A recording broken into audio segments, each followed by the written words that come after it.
Okay, so now the other trick for this cake, I don't think we even had a first trick, but let's start again. So the ingredients for this fantastic cake is butter, room temperature, so it beats nicely, caster sugar, but you can use normal sugar, flour, which we're going to sieve, eggs, caramel extract, and vanilla, bicarb baking powder, and desiccated coconut, and then my secret ingredient, ideal milk.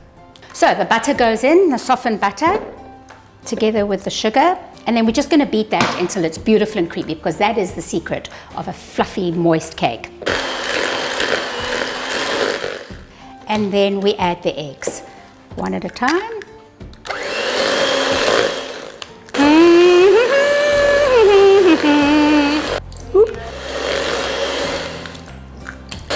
So now is my secret ingredient, ideal milk, together with a dash of vanilla and some caramel. Okay, so let's beat that together. Okay, so now we're going to sift in the dry ingredients, except the coconut. So the dry ingredients being the flour, baking powder, and bicarb, because you need a little bit of fluffiness in this cake. Ooh, sieve! There we go. Sure, you swear I've never baked a cake before. There we go, and the higher, the better. Get all that air in your cake. Okay, and then you just fold this in. Don't do it with the beater, do it with your spatula. Make sure it slowly gets all incorporated. Don't want any flour pockets, because those flour pockets will stay when you cut your cake.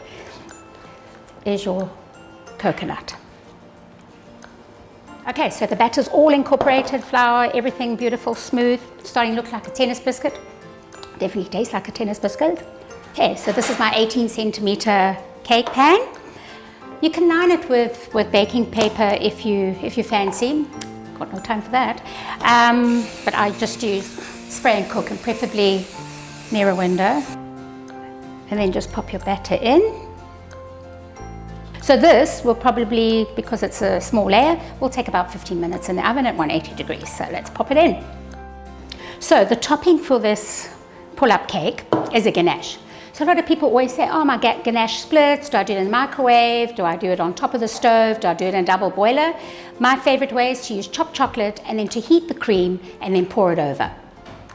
And I guarantee you this way, your ganache is not going to split. So you can see that with the box cream, you might get a little bit of like separated milk solids, but that's fine, because what I love about it is it gives it a beautiful shine. So to get rid of those milk solids is use a whisk. And then just whisk them in. Okay, so the cakes, as you see, I usually like a little bit of a hump or rise or whatever they are, but I want to have it quite flat so that I can ice it nicely. So I'm just going to cut this off, and obviously it won't go to waste. So yummy. Okay, so we're nearly ready for the grand finale of that beautiful pull-up. But first, let's smother this with caramel treat. Pop that on. Give it a little bit of a twist so it oozes out a little bit. This is acetate, which I've just sellotaped. You could also tie a piece of string, but this is more kind of controllable. There we go. There we go. It doesn't have to go all the way down. And we're going to pour it in for the final bit. Beautiful chopped peppermint crisp. Look at that.